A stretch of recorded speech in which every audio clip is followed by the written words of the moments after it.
Assalamualaikum warahmatullahi wabarakatuh. Pada pagi hari ini saya akan mempresentasikan hasil penelitian yang lokusnya di Salatiga, Jawa Tengah, Indonesia. Penelitian ini yang kita sudah kemas dalam bentuk makalah berjudul Transformasi Villa ke Masjid, Dampak Sosial Islamisasi Pusat Pemerintahan di Jawa Akhir Abad ke-20. Latar belakang dari tulisan ini, pertama bahwa Profesor Azumardi Azra pernah mengutip pendapat Profesor Rifles yang mengatakan bahwa Islamisasi di Jawa tidak berhenti tetapi masih berkelanjutan. Proses Islamisasi di masa lalu dengan perubahan-perubahan yang terjadi di dalamnya menjadi contoh yang luar biasa dalam peningkatan religiusitas keislaman di masa sekarang. Salah satu simbol Islamisasi di Jawa adalah masjid di pusat pemerintahan. Fenomena tersebut secara historis terdapat di beberapa kota di Indonesia ini, seperti di Yogyakarta. Masjid di kota-kota ini bukan hanya berfungsi untuk fasilitasi ibadat sholat sehari-hari, tetapi juga fasilitasi pendidikan agama, pernikahan, dan pengadilan.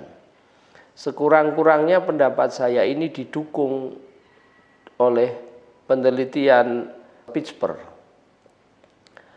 Fenomena Islamisasi di Jawa menginspirasi penulis untuk meneliti fenomena pusat pemerintahan kota Salatiga. Salatiga, sebagaimana saya sampaikan, berada di Jawa Tengah. Ada beberapa alasan historis, sosiologis atas inspirasi tersebut. Pertama, Salatiga pada zaman kolonial Belanda memiliki luas wilayah lebih sempit dibandingkan dengan kota praja lainnya di Jawa Tengah. Tetapi Salatiga menjadi pusat komunitas Eropa terbesar di Jawa Tengah. Pemerintah kolonial Belanda mentransformasi kota Salatiga dari model tradisional menjadi kota berstandar Eropa. Apa itu? Pusat pemerintahan dilengkapi dengan gereja, bukan masjid seperti kota-kota muslim lainnya di Jawa.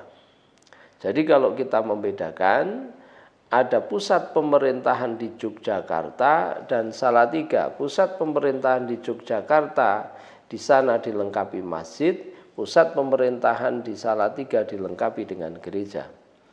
Masjid dibangun di pusat pemerintahan Salatiga ini bukan di awal abad 20, tetapi di akhir abad ke-20. Nah, ada beberapa hal yang saya sampaikan terkait dengan apa problem yang ingin kami ungkap atas fenomena di Salatiga itu. Pertama, tentu pertanyaan saya, mengapa terjadi Islamisasi di pusat pemerintahan Salatiga, Jawa Tengah ini? Yang kedua, bagaimana proses Islamisasi itu berlangsung? Yang ketiga, apa saja faktor dominan yang mempengaruhi Islamisasi? Dan yang terakhir, bagaimana dampak Islamisasi terhadap kehidupan keagamaan di sekitar pusat pemerintahan? Laporan penelitian dan buku tentang Salatiga sesungguhnya sudah tersedia banyak. tetapi belum ada yang menjawab pertanyaan tentang Islamisasi pusat pemerintahan Salatiga. Beberapa literatur tersebut antara lain ada tulisan Meng Kyo-seo. Dia peneliti kajian Malaysia Indonesia dari Hankook, Seoul, Korea. Ada lagi penelitian saudara Beni Ridwan dan banyak lagi buku-buku tentang Salatiga seperti ditulis oleh Pak Edi Supangkat. Tetapi penelitian-penelitian itu belum menyentuh tentang Islamisasi di pusat pemerintahan Salatiga ini. Penelitian ini bukan hanya mengeksplorasi peristiwa Islamisasi secara deskriptif, tetapi juga menganalisis kausalitas dan dampaknya. Nah, batasan waktunya adalah penelitian ini dibatasi peristiwanya sejak tahun 1985 sampai 2018. Sumber data penelitian berupa arsip. Arsip itu berupa surat-surat, notulen rapat, foto kegiatan, proposal rencana pembangunan masjid itu saya dapatkan. Kemudian ada lagi prasasti, berita, keterangan dari para pelaku sejarah dan literatur tentang Salatiga. Nah, saya melakukan wawancara dan konfirmasi kepada sumber-sumber penting yang ada di Salatiga dan sekitarnya. Data yang telah diperoleh kemudian kami seleksi, kami klasifikasi, kami susun dan kami analisis untuk menjawab pokok masalah. Nah, dari proses penelitian menemukan bahwa pertama, Islamisasi pusat pemerintahan Salatiga dilakukan karena infrastrukturnya masih berpola Eropa. Bangunan di sebelah barat lapangan alun-alun bukan masjid seperti di pusat pemerintahan kota-kota Islam di Jawa, tetapi sebuah bangunan kuno berbentuk villa. Kondisi tersebut tentu kurang mendukung aktualisasi religiositas umat Islam di pusat pemerintahan. Kedua, Islamisasi tahap pertama di pusat pemerintahan Salatiga itu ditandai dengan kegiatan saling tukar-menukar sebidang tanah antara pemerintah kota Salatiga dengan Institut Agama Islam Negeri Salatiga pada tahun 1985. Proses dilanjutkan pada tahun 1986 dengan mengganti, sekali lagi pada tahun 1986 itu mengganti bangunan bekas villa menjadi masjid. Nah, desain masjid pada Islamisasi tahap pertama itu persis seperti masjid Jawa di zaman dahulu. Dana dari masjid berasal dari Yayasan Amal Bakti Muslim Pancasila. Nah, kalau kita melihat Yayasan Amal Bakti Muslim Pancasila itu adalah sebuah yayasan yang pro terhadap pemerintah. Nah, Islamisasi tahap pertama ini berhasil karena faktor simbiotik antara Yayasan Amal Bakti Muslim Pancasila dengan kekuatan politik golongan karya, ulama Salatiga dan pemerintah kota Salatiga.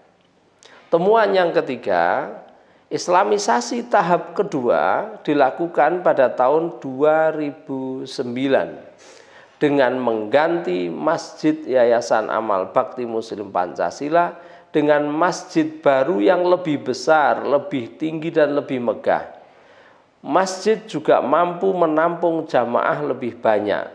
Model atap masjid yang semula bersusun 3 seperti masjid-masjid berprototip Jawa di beberapa tempat diubah dengan model masjid yang berkubah. Proses pembangunan masjid dan dananya berasal dari pemerintah Kota Salatiga. Nama masjid masih sama dengan masjid yang lama, diberi nama Masjid Darul Amal. Nah, Islamisasi tahap kedua ini berhasil. Mengapa? Karena didukung oleh Wali Kota Salatiga dan Majelis Ulama Indonesia Kota Salatiga.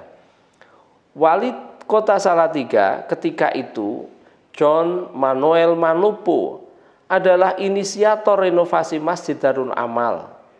Yang menarik adalah ia seorang Kristen. Wali kota menyampaikan inisiatifnya kepada Majelis Ulama Indonesia Kota Salatiga tahun 2007. Majelis Ulama Indonesia Kota Salatiga merespon inisiatif wali kota dan menjadikannya sebagai program kerja. Kalau kita uraikan lebih panjang, inilah bagian penting di antara Salatiga sebagai kota yang memiliki tingkat toleransi tinggi di Indonesia ini. Temuan yang keempat, landscape pusat pemerintahan Salatiga menjadi Islami karena ada bangunan Masjid Darul Amal di sebelah barat lapangan alun-alun. Seperti kota-kota Muslim tempo dulu di Yogyakarta dan di Cirebon serta di Demak. Tetapi dampak spiritual dan sosialnya masih terbatas. Dikatakan masih terbatas. Mengapa begitu? Islamisasi belum dapat menarik minat masyarakat secara masif untuk melaksanakan sholat di Masjid Darul Amal. Namun Islamisasi telah berdampak pada harmonisasi di landscape pusat pemerintahan. Semula di sekitar alun-alun hanya ada gereja. Sekarang berdiri masjid yang megah. Sehingga Islamisasi sekaligus adalah harmonisasi. Proses ini sampai sekarang tentu masih akan berlanjut. Dan proses-proses ini akan saya ikuti. Demikian yang saya sampaikan dari paparan ini sebagai hasil penelitian yang berada di Salatiga. Assalamualaikum warahmatullahi wabarakatuh.